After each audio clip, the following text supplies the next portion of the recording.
Desde hace ya unos 20, 30 años, a nivel mundial se habla de la crisis de los valores. Hasta en organismos internacionales, en grandes empresas, se promueven intentos para resolver este problema. Por ejemplo, en muchas empresas se forman los comités de ética. En la OMT, la Organización Mundial de Turismo, desarrollan todas unas normas al respecto de la ética en el turismo. El gran problema es el turismo sexual, la prostitución hacia algunos países como Tailandia, donde se organizan aviones solamente para ese tipo de turismo. Para poder entender esta problemática necesitamos regresar en la historia y en primer lugar principalmente con Aristóteles, que vivió algunos siglos antes de Cristo.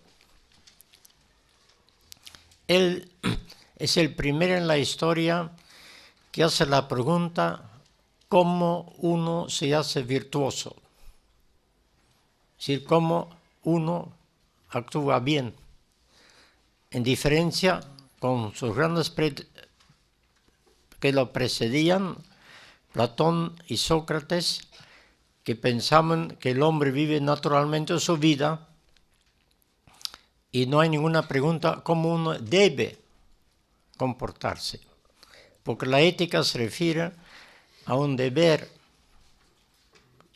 es decir, hay un ser, una existencia del hombre, pero también un deber ser.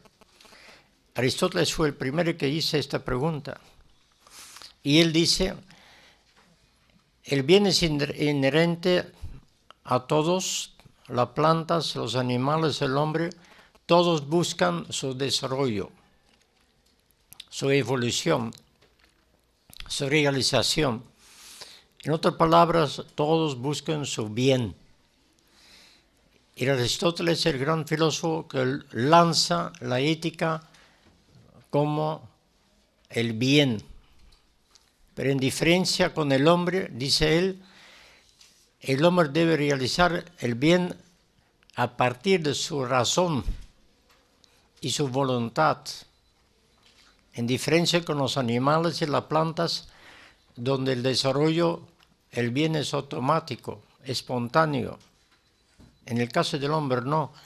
El hombre debe definir por medio de la razón qué es su bien y llevar a cabo esto en su conocimiento práctico, que antiguamente llamaban la prudencia. Porque el hombre tiene principios, tanto para el pensamiento especulativo como principios para el conocimiento práctico. Hay normas básicas sin las cuales uno no podría pensar, pero igualmente para la ética. Y estos son los valores. Esos valores lo llama él las virtudes: la justicia, la fortaleza, la templanza, son los grandes valores éticos. Y esos valores orientan el comportamiento del hombre. El hombre todo lo que hace debe inspirarse en esos grandes valores. Hay mucho más valores y muchas más virtudes, pero son los tres grandes principales. Y eso se hace, dice, por medio de la prudencia, el conocimiento práctico, que no es un conocimiento ético, sino intelectual. Es decir, un hombre conoce los grandes valores y frente a una situación práctica debe tomar una decisión. Entonces, los grandes valores que están en su conocimiento le ayudan a orientarse, pero es el conocimiento práctico que escoge el camino para poder realizar esos valores. Por eso dice Aristóteles que el conocimiento práctico es el más importante. No es suficiente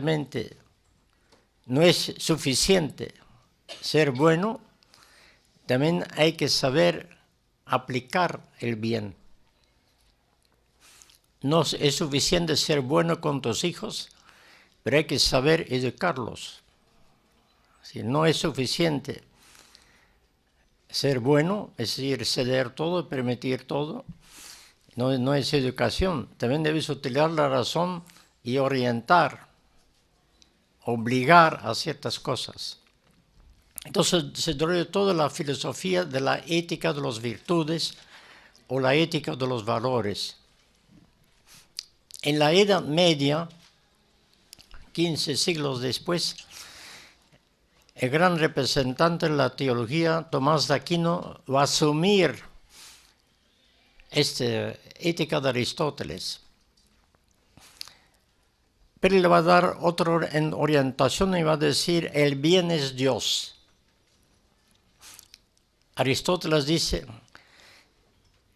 los bienes son muchos y el hombre va buscando sus bienes, desarrollando sus bienes, y el bien máximo para él es el conocimiento intelectual, la contemplación. Claro que es muy discutible, pero esa es su posición. En la Edad Media van a decir, el bien supremo es Dios, pero el hombre debe y tiene autonomía para realizar su vida a partir de los valores que están dados y a partir de su conocimiento práctico, cómo aplicarlos en cada situación. Y tanto tiempo que la Iglesia tiene influencia y poder, va a existir este enfoque de la vida ética. Pero estamos en el sistema monárquico en la Edad Media. Y van a surgir cuestionamientos del sistema monárquico. El principal es John Locke, un inglés, que va a ser el gran defensor de la libertad.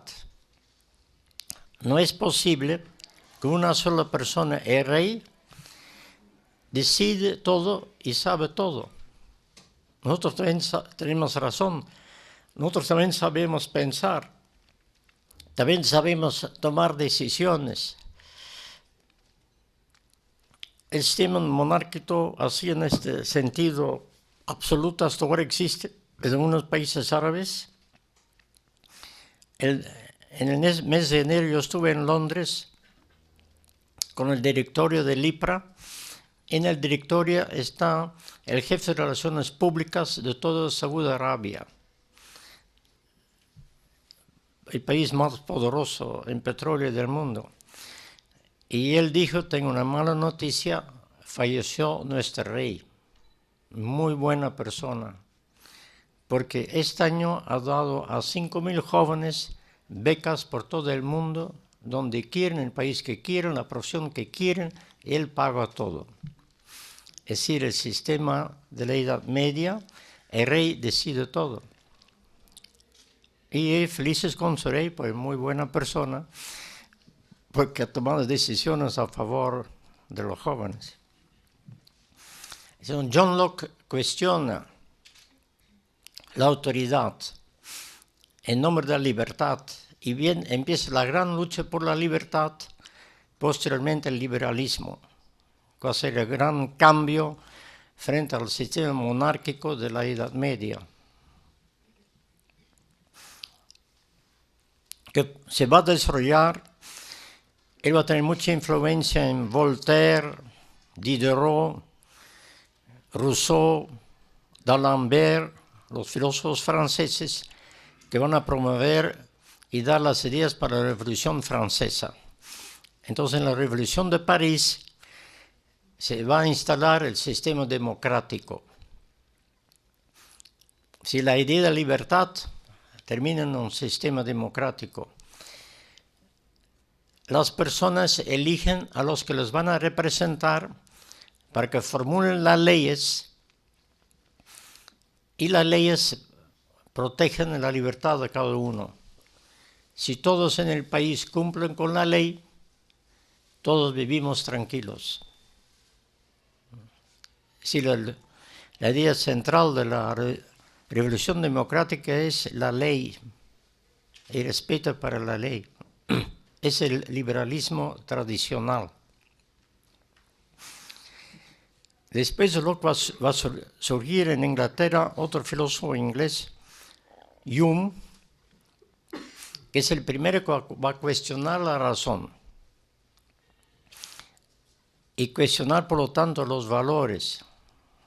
En primer lugar está el interés económico y se va a desarrollar otra corriente de liberalismo en la historia que va a tomar más poder hoy en día. Ya no el interés por la ley, sino el interés por el desarrollo económico, que va a predominar sobre el liberalismo tradicional. Entonces estamos en una nueva época en la historia donde el hombre dice, por la razón, nosotros vamos a desarrollar la historia. Ya no por orden del rey ni por orden del papa, sino por la razón. Es la época de la modernidad. Después de la Edad Media viene la época de la modernidad que va a durar varios siglos. Y surgen las grandes ideas de la modernidad, la emancipación del hombre. El hombre ya no depende de otro. El hombre ha llegado a ser mayor de edad, se emancipa. La libertad, el liberalismo. Posteriormente del liberalismo, el socialismo, el sistema democrático, todos la tolerancia, porque el rey perseguía a los que promovían el nuevo sistema político. Voltaire tuvo que huir a Inglaterra, Diderot terminó en la cárcel y Rousseau se escapó a Suiza. Se vio una persecución de ese que querían un nuevo sistema político. Entonces ellos reclamaban por la tolerancia. Debe haber un respeto por la diferencia de ideas. La tolerancia es una idea que viene del liberalismo. Y empieza también en estos siglos el gran desarrollo de la ciencia. Newton, Galilei, que desemboca en el siglo XIX entonces en la tecnología, que es la aplicación de la ciencia. Una vez que el hombre ha conseguido entender las leyes en la materia, puede usar esas leyes para transformarlas en la práctica, en la tecnología. Si antes cada hombre hacía manualmente todas sus cosas, sus zapatos, su ropa, con la tecnología la producción es masiva. La industria, toda la producción es masiva. Y pues gracias a la tecnología y a la ciencia se va a poder mantener la población mundial. Gran parte de la población mundial vive gracias a la tecnología y a la ciencia. No todos, pero una buena parte. Pero en el siglo XIX ya empieza el cuestionamiento de la modernidad. Dicen, ustedes no han ofrecido traer la felicidad para el hombre. Y vemos que no ha cambiado nada. La razón ha fracasado. Todo sigue igual. Las guerras, la pobreza, los problemas ecológicos, etc. Y surgen tres grandes figuras. Marx, él dice, el desarrollo de la humanidad no depende de la razón, depende del desarrollo de los medios de producción. Empezó con una piedra polida en las épocas primitivas y ya estamos en el siglo XIX en la industrialización por primera vez. Y ese desarrollo, dice, los medios de producción ha llevado a que el hombre ya no es propietario de su propia vida, sino de los medios. Ahora, si la piedra polida era mi propiedad, ahora los medios, la industria, toda la maquinaria es propiedad de unos pocos. Y surge el problema de la lucha de clases entre los propietarios. Pero la visión de Marx es materialista, es decir, la sociedad se va a desarrollar en base del desarrollo de los medios de producción. Los medios de producción es la tecnología. La segunda figura importante es Freud. Sigmund Freud dice, aparte de la razón y la voluntad, encontramos en el hombre también la subconsciencia. Nosotros en la interacción, actuación con las otras personas, también surgen fricciones, conflictos, problemas, y todo esto pasa al hombre a su subconsciencia. ¿Sí? Por debajo de la conciencia. El hombre no es consciente de todas las energías negativas que recibe. Pero estas energías influyen en su conocimiento, influyen en sus reacciones. Si el hombre de un momento a otro es muy agresivo y no se sabe por qué, en gran parte porque es exagerado, porque adentro tiene mucho energía negativa acumulada, no aclarada, que le hace actuar.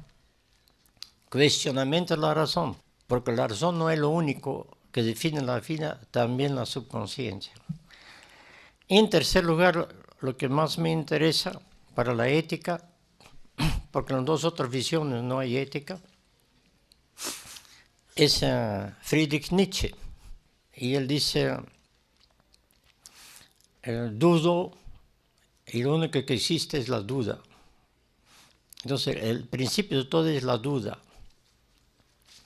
Entonces, la razón no tiene ningún acceso a valores, a virtudes. En esto influye también la decisión de Kant, que niega la existencia de la naturaleza humana. Aristóteles decía, todos los hombres tienen una misma naturaleza. Y por eso tienes una serie de principios comunes. Pero en la realidad de las diferencias de las culturas y de los pueblos aparecen las leyes, la legalidad, que no siempre todos son iguales, porque hay diferencias de opiniones. Pero la base es igual. Kant dice, esta base no existe.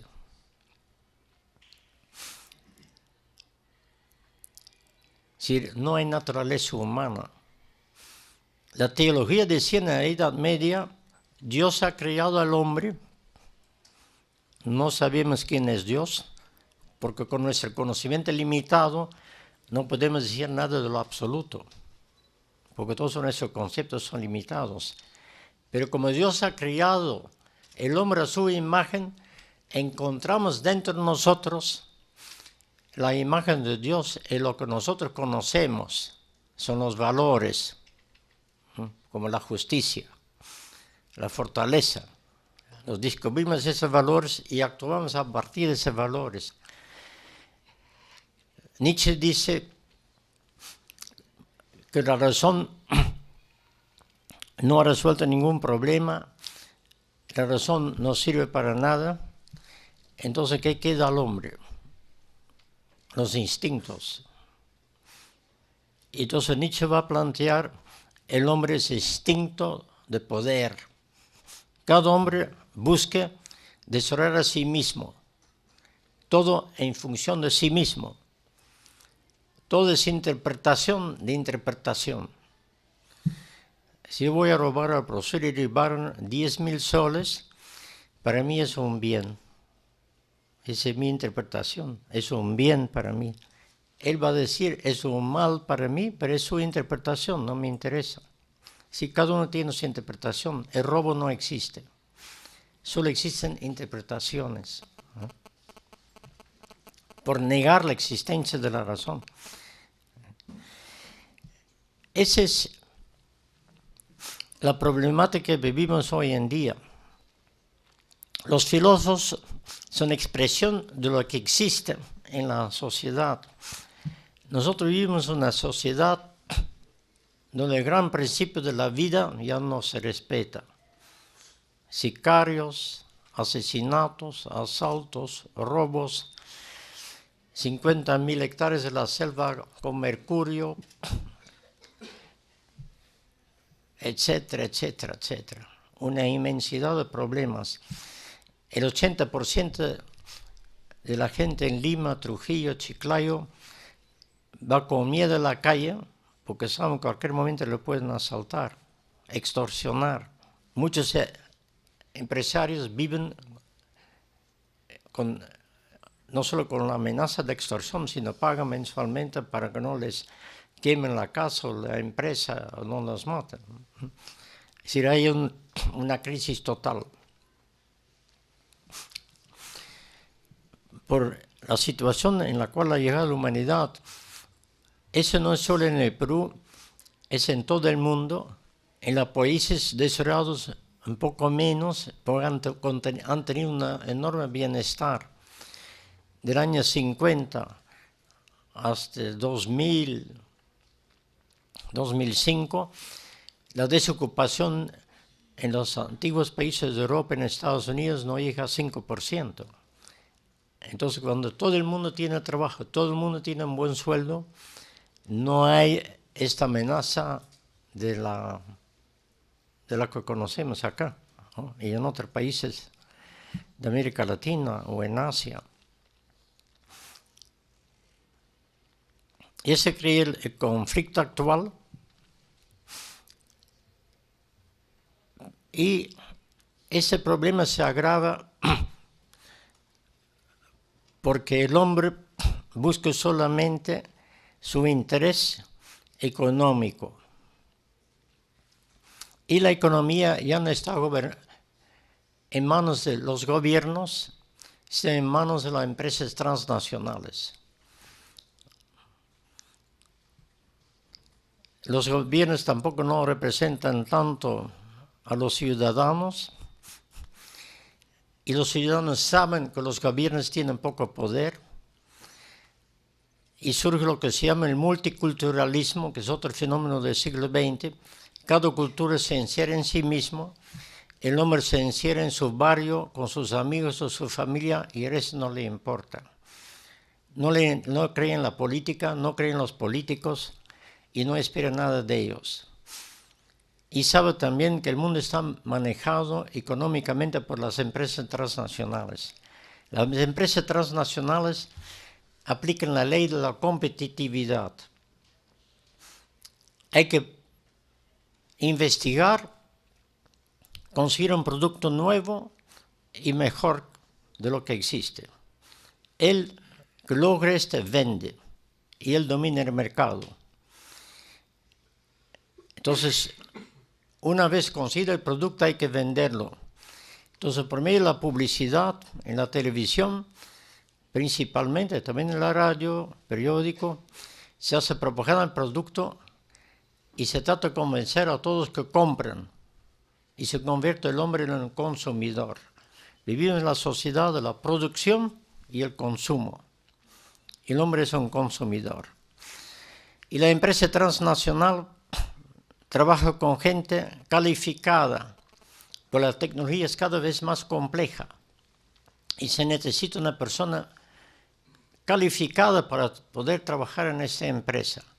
Los que no son calificados se quedan fuera del mercado.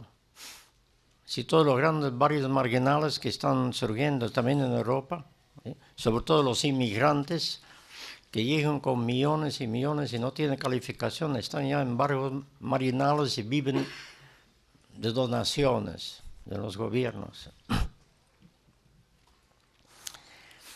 Entonces, nosotros podemos ver en el Perú también, todo el mundo habla de la competitividad. Las universidades deben tener como principio la competitividad.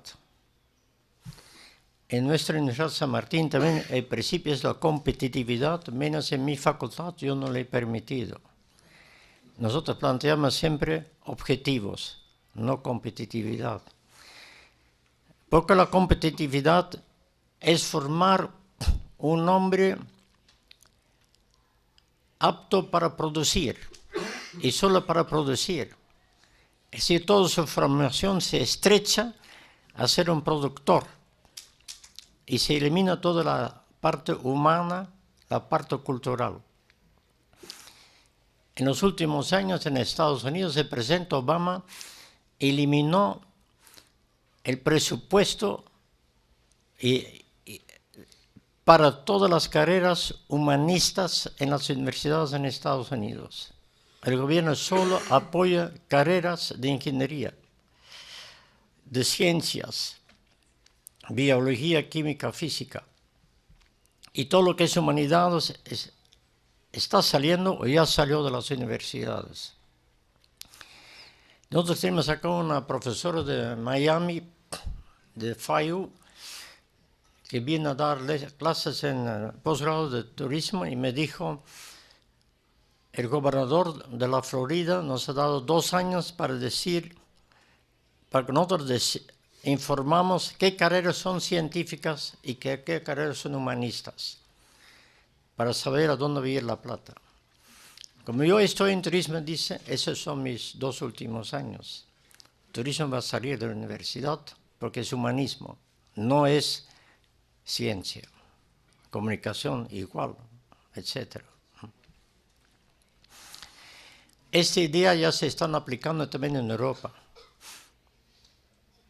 Y acá imitan siempre lo que hacen en Estados Unidos, lo que hacen en Europa. José Carlos Mariátegui dijo: ni calco ni copia, pero hay más copia que nunca. Y se imita todo lo que hace, ¿va? Y acá también ya están con la competitividad, la formación del hombre tecnológico, el productor y el consumidor. Todo este ambiente, no hay ningún espacio para ética, no hay ningún espacio para valores. Si la crisis de valores viene por la preponderancia de la ciencia y la tecnología, lo que se llama el positivismo de la ciencia. Es el único conocimiento verdadero. Todos los otros conocimientos, literatura, poesía, baile, pintura, canto y también ética, pasan en un segundo lugar. Son subjetivos, que dependen de cada uno, no tienen importancia. Es decir, la modernidad ha traído la ciencia y la tecnología, no ha logrado sus propósitos, y hoy en día, en lo que llaman la posmodernidad, donde ya no se cree en la razón, excepto en la razón científica. No se cuestiona la razón científica ni la tecnológica.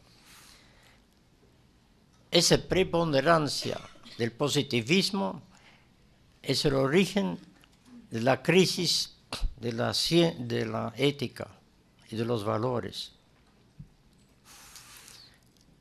Los gobiernos están sometidos a lo que deciden las grandes empresas. El Perú ha tenido bastante desarrollo porque los países del ALBA se oponen a la inversión del extranjero, nacionalizan empresas del extranjero. Entonces todo el dinero ha ido a México, Colombia, Perú, Chile. El grupo de la Alianza del Pacífico.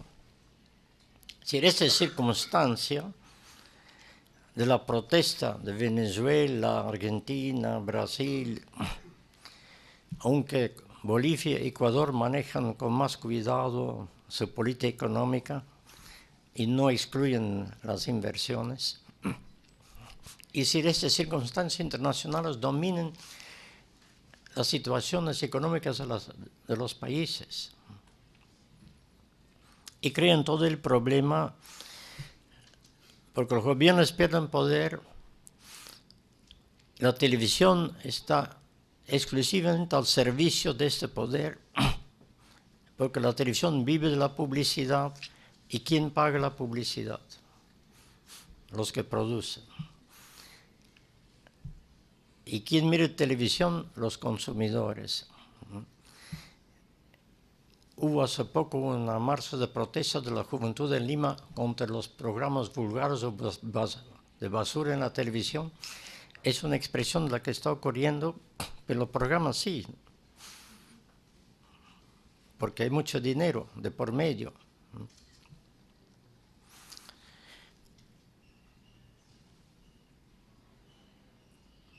Yo hablé hace poco con un señor por una casualidad. Yo le dije, la educación de los valores empieza en la familia. Él me dijo, la familia no existe. Yo dije, se debe también enseñar la ética en los colegios y las universidades. Me dijo, los cursos de ética son aburridos, no hay que dar. Y en tercer lugar dije, y me habló de un problema, según él, inmoral en un colegio católico. Entonces dije, los colegios católicos también no sirven. Bueno, ya no sirve nada entonces. Bueno, he resumido en pocas palabras la historia de la ética y su problemática. Prefiero que ustedes me hagan preguntas para aclarar cosas quizás que no han sido muy claras. Es decir, aparte de la gran discusión, si hay fundamento de la ética, porque los filósofos del siglo XX son escépticos, Sartre, Heidegger, Foucault, Diderot, todos los grandes, si no creen en nada. Si uno es escéptico, dice, no puede decir que algo es bien o algo es mal, porque no se sabe. Ya no hay diferencia entre el bien y el mal, el escepticismo, todo el siglo XX. Por lo menos se puede decir, bueno, compara comportamientos. Uno que el sociólogo Dahrendorf dice, cuando matan a una mujer en un metro en Londres, podemos decir, señores profesores, filósofos, que este es un mal. Y cuando una persona dedica su vida a servir y ayudar a los enfermos de SIDA, podemos decir que es un bien. No sé si los filósofos lo van a permitir. Dice. Hay una diferencia entre el bien y el mal que es evidente, que todo el mundo sabe. Hay personas que viven el bien y otras que viven el mal. Muy bien, tenemos una pregunta aquí. Bueno. Buenas noches, señor decano. Es bastante importante lo que se está abordando acá, especialmente en la situación actual que vive nuestro país. O sea, ¿qué podríamos hacer desde nuestra posición como seres humanos, como profesionales, para recuperar lo que son la ética y los valores en nuestro país? ¿Qué tipo de movimiento para promoverlos? Sí. En primer lugar, se debe recuperar la familia. La base de la ética está en la familia. Porque el niño que nace depende completamente de las personas que lo rodean. Ellos van a transmitir sus valores. El niño aprende respeto, el niño aprende los valores, lo que el profesor universal no puede hacer. El profesor está frente a jóvenes de 18, 20 años, el profesor enseña, transmite conocimientos, es una razón de la razón a la razón. No es educación, es formación. Y el profesor no puede empezar a educar. Y estamos viendo cada vez más en los primeros ciclos la problemática de los jóvenes que vienen de los colegios donde hay bullying, conflictos, violencia. Y es un problema del profesor en el aula.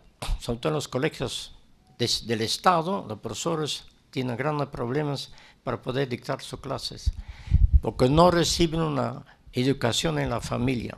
La base de toda la ética está en la familia. En colegio, en escuela, en la universidad se puede reforzar por el comportamiento del profesor, por las orientaciones que da el profesor, porque no siempre habla estrictamente de su curso, se puede reforzar, pero la educación no está en los centros de estudios. En segundo lugar, claro, hay mucha gente que dice que la familia ya no tiene sentido. Y puede haber divorcios, separaciones, no tiene importancia. Entonces, eso trae todo un problema para la sociedad. A veces existen partes de la familia que resuelven el problema, el tío, la abuela, la mamá solo. Acabo de leer de una revista que recibo de México. En México, de 10 familias, 7 madres solteras. El hombre abandona la familia. Entonces yo estaba leyendo por qué. Y el artículo dice, el hombre abandona la familia porque le han prohibido manifestar sus sentimientos a sus hijos.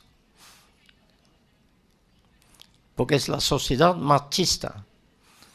El hombre no depende de la mujer ni de los hijos. El hombre es el hombre y hace lo que quiere y puede abandonar la familia y no pasa nada para él. Porque nunca ha vivido una relación de sentimientos con los hijos. Es toda una temática interesante, importante, y se da en parte acá también en el Perú. Yo recibo alumnos en mi oficina con problemas económicos. Papá se fue de un día al otro. No dijo nada, no hay contacto. Si se le busca, ya voy a ayudar y nunca ayuda, el abandono. El hombre abandona como nada y deja plantado a la mujer y los hijos. Ocurre. También acá en la universidad. Ese tiene todo un trasfondo social, psicológico, pero es un problema muy serio. Si la familia es fundamental y se debe hacer una gran defensa de la familia si se quiere resolver el problema de la ética, la crisis de los valores. En segundo lugar, es necesario en los colegios poner cursos de ética. No existen. En colegio no hay ningún curso de ética, en ningún colegio. En tercer lugar, es muy importante la denuncia en caso de los medios de comunicación sobre la corrupción en la sociedad.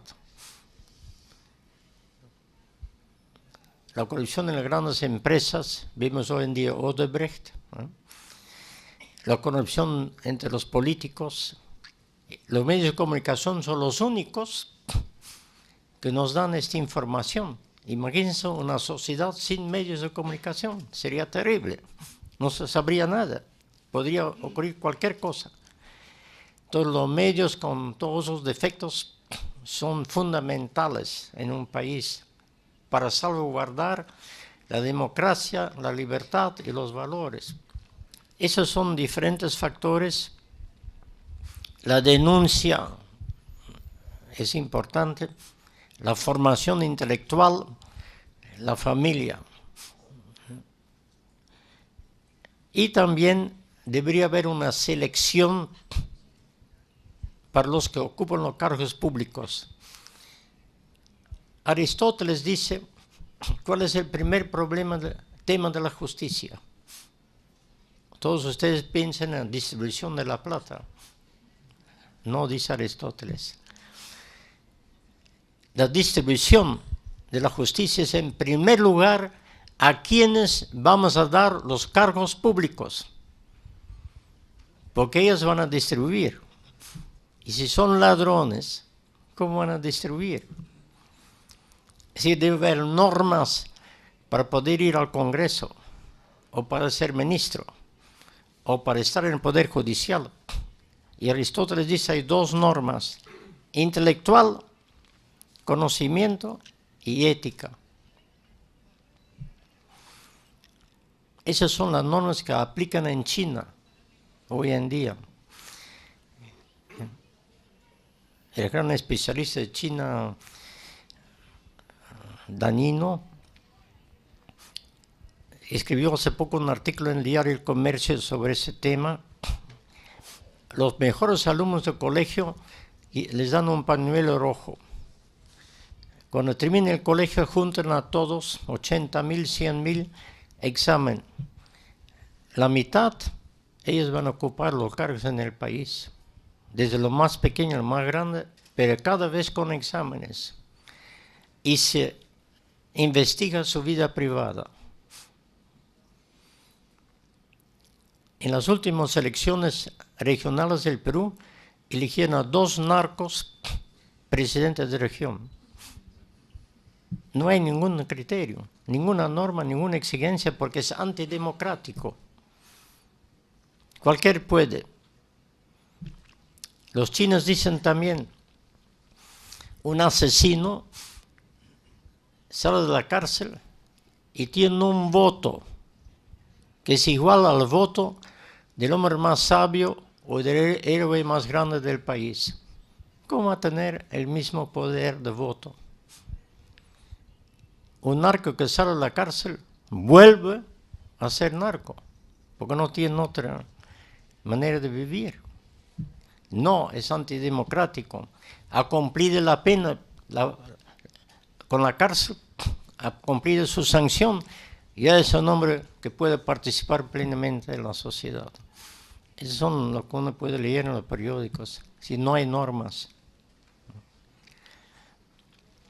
El hombre hace tiempo está reclamando normas al Congreso, pero el Congreso no da las leyes. Es decir, un factor también para recuperar la ética, poner normas a los que quieren ocupar cargos públicos.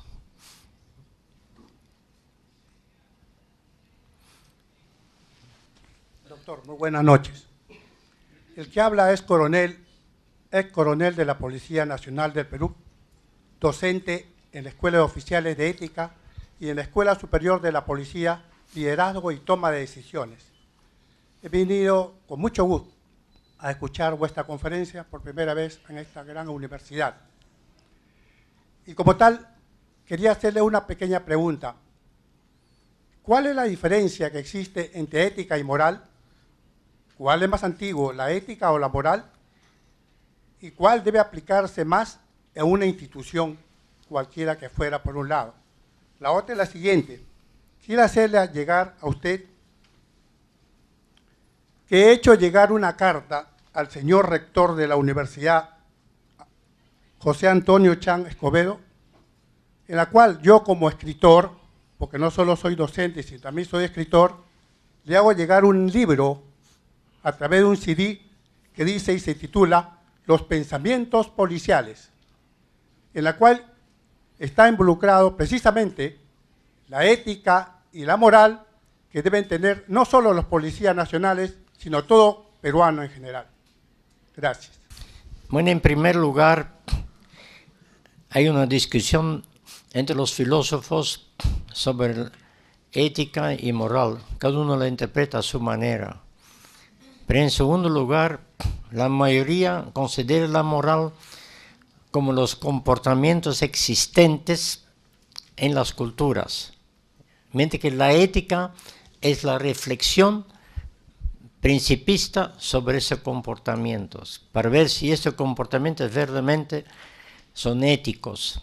Moral está muy cerca de la palabra costumbre en esta interpretación. Entonces, en general, mejor cuando uno habla de ética moral, da a conocer su propia visión, porque hay discusión.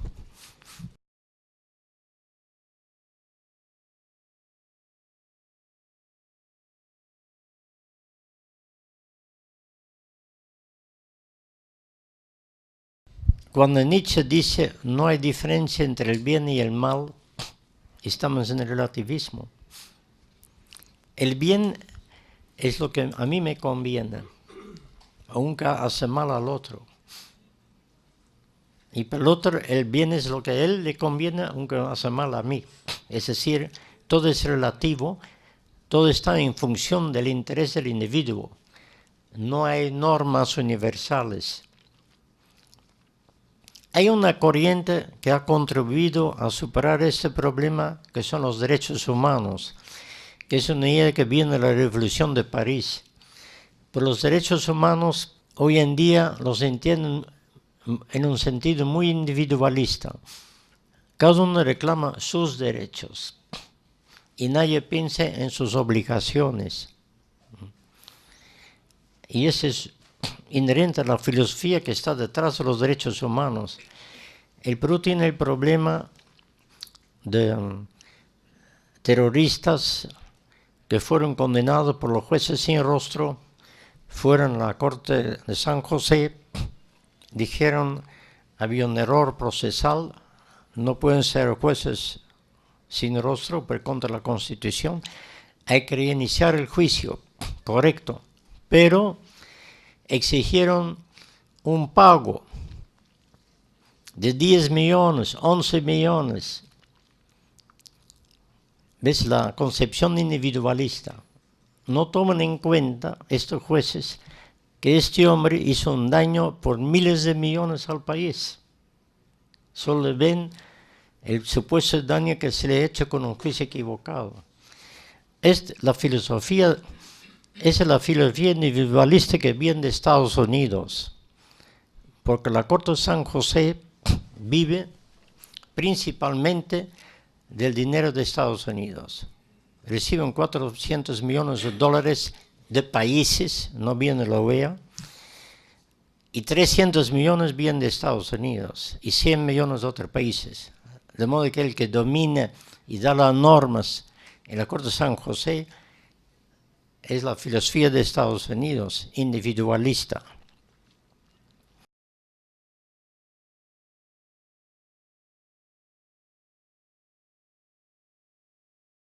Bueno, nosotros hemos introducido el curso en el primer y segundo ciclo y empezamos un curso a partir de la realidad, un análisis de lo que existe, de lo que se da, para que la persona se da cuenta que la realidad no es normal. Hay personas que lo consideran normal. En general, todos los que piensan como Nietzsche lo consideran normal. Sin embargo, muchos que no están de acuerdo con la ética, también siempre reclaman la ética cuando sufren ellos el problema. Es decir, es la boca afuera. Porque cuando uno sufre el problema, quiere que se respeten las normas. Inevitablemente, aunque no está de acuerdo con la ética, también recurre a la ética para defender sus derechos. Pero hay que empezar un análisis de la realidad, porque el joven nace en este ambiente y hay que hacer ver que este ambiente no está bien y que se debe corregir este ambiente. ¿Y cómo se corrige este ambiente? Entonces, inevitablemente llega una reflexión sobre la ética. Buenas noches, señor decano. Me siento muy contento en esta querida universidad. Yo soy egresado y ahora me desempeño como funcionario de Aduanas SUNAT. Mi pregunta es, ¿cómo asocia la ética con el periodismo de investigación? Muchas gracias por la oportunidad. Bueno, el periodismo de investigación tiene una inspiración ética, porque quieren saber lo que pasó y qué cosa que no pasó bien, donde hay problemas. Entonces el periodismo de investigación investiga crímenes, investiga robos, investiga asaltos, investiga todo lo que va contra las normas. Porque el periodismo de investigación no es investigar a un hombre que se comporta bien, porque no es noticia. Entonces, evidentemente, el periodismo de investigación puede tener muchas veces el interés del medio de tener rating. Pero aparte de ese interés de tener rating, también está presente un interés por la ética. La consulta es, o más que todo, una reflexión, padre. ¿En qué momento se entró en crisis la ética en el Perú? Digamos, la televisión, los medios de comunicación, ven en los políticos una forma de vida y que quizás no es la más acertada, la más correcta, debido a que políticos como, por decir, el señor Dominique en Francia, que tenía aspiraciones presidenciales y envuelto en un terrible escándalo, el señor Silvio Berlusconi en Italia, y ellos son como líderes en sus partidos, son los que decidían quiénes iban a las listas ¿no? Entonces, y aquí en el Perú hemos tenido un grupo de magníficos intelectuales como, bueno, Salazar Bondi, Luis Alberto Sánchez, Mariátegui, en diferentes posiciones políticas, pero en algún momento entró en crisis la ética y la Universidad de San Martín quizás tendría la responsabilidad, la misión de rescatar la ética para que los jóvenes no vean como que eso es correcto, que eso es un ejemplo de forma de vida, de llegar al poder, enriquecerse y luego irse, como también hay políticos que llegaron al poder y se fueron a sus casas manejando su Volkswagen del año 60 y viviendo en una antigua casita como fue un alcalde de Lima. Entonces, creo que la Universidad de San Martín, y felicito esta conferencia, debería de buscar la reconquista de la ética para que los jóvenes aquí presentes vean de que es posible vivir con moral, con ética, y que los colegios religiosos, de la cual bueno, tuve la suerte de estudiar, los sacerdotes y las monjas iban a las casas para ver cómo estaba constituido el hogar, cómo estaba, si había el papá, si había la mamá, cuál era el núcleo, la forma de vida, ¿no? Que hoy se ha perdido, ¿no? Y se ve la tremenda violencia que hay en la televisión. Los medios de comunicación también tienen una responsabilidad para que no haya tanta agresividad. Es mi opinión, padre. Bueno, no estoy de acuerdo con el pensamiento de Mariátegui y tampoco de Salazar Bondi, ya explicaré por qué.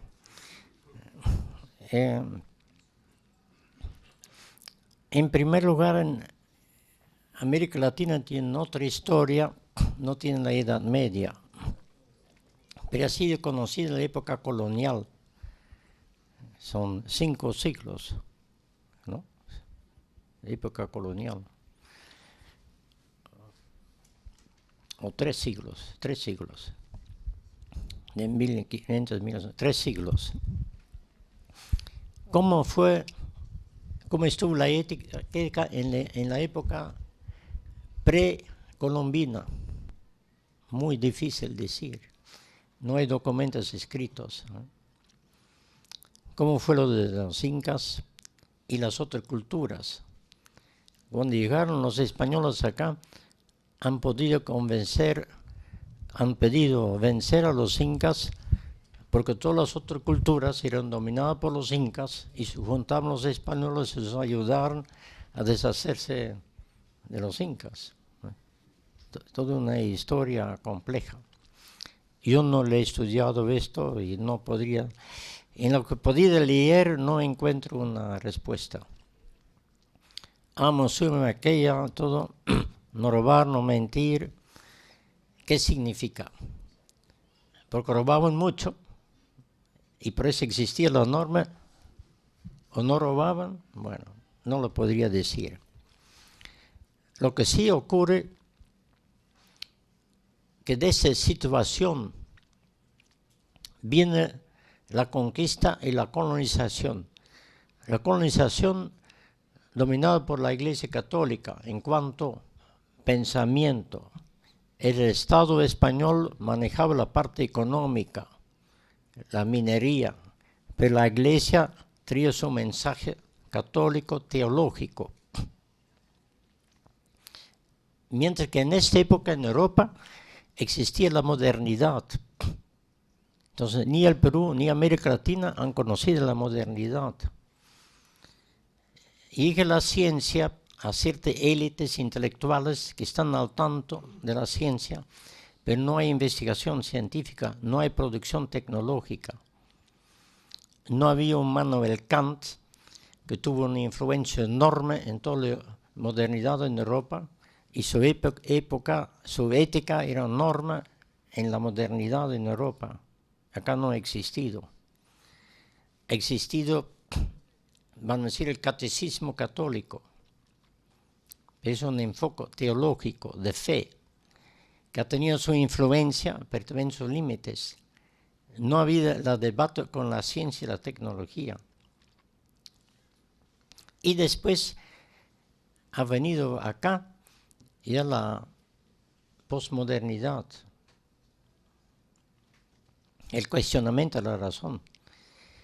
Salazar Bondi tiene un pensamiento marxista en el sentido de que la superestructura depende de la infraestructura. Y como no hay un desarrollo de la infraestructura, no puede haber superestructura, es decir, no puede haber ética ni nada. Es netamente Marx. Y en este caso, en el Perú no debería haber ninguna influencia de la posmodernidad, y es todo lo contrario. El pensamiento de Nietzsche, el pensamiento posmoderno está acá, y llegado acá por 1000 formas, por la literatura, las novelas, la televisión, la radio, los científicos que han venido, los peruanos que han ido al extranjero, que han regresado. Es decir, toda la problemática del relativismo llegó acá y está muy fuerte presente. No por la influencia de la ciencia y tecnología directamente, pero por otros medios.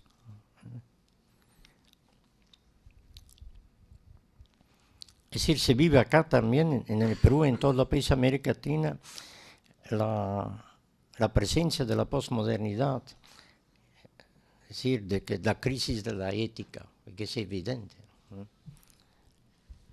Entonces, cuando empezó en el Perú, de todos modos,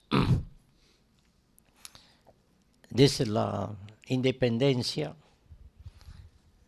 antes de la dependencia, la colonización, tampoco todos eran santos. Los españoles se llevaron acá todo lo que había de riqueza. Y previamente, no sé, hasta qué punto los incas, los otros pueblos tenían una visión ética, no sé. Y es muy difícil saber porque no hay nada escrito.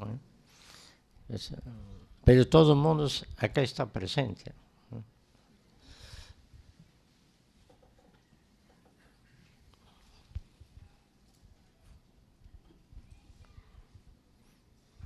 Muy bien, en vista de que todo ha quedado claro, las preguntas están ya respondidas, queremos agradecer al doctor Johan Leuwenhuis por este valioso tiempo, porque nos ha dado una visión clara de cómo estamos viviendo y cómo nosotros como docentes, profesionales en comunicación, en cualquiera de las áreas, podemos desarrollarnos.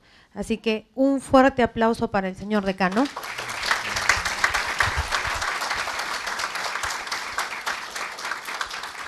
Agradecerle infinitamente por hacer un espacio para sus egresados en su agenda, ¿no? Y invitarlo a una nueva oportunidad delante de todos para que nos dé otra magistral charla. Muchas gracias. Los egresados son el prestigio de la facultad, de modo que ustedes son los primeros engreídos del decano. Allá, miren, somos los engreídos, bravo.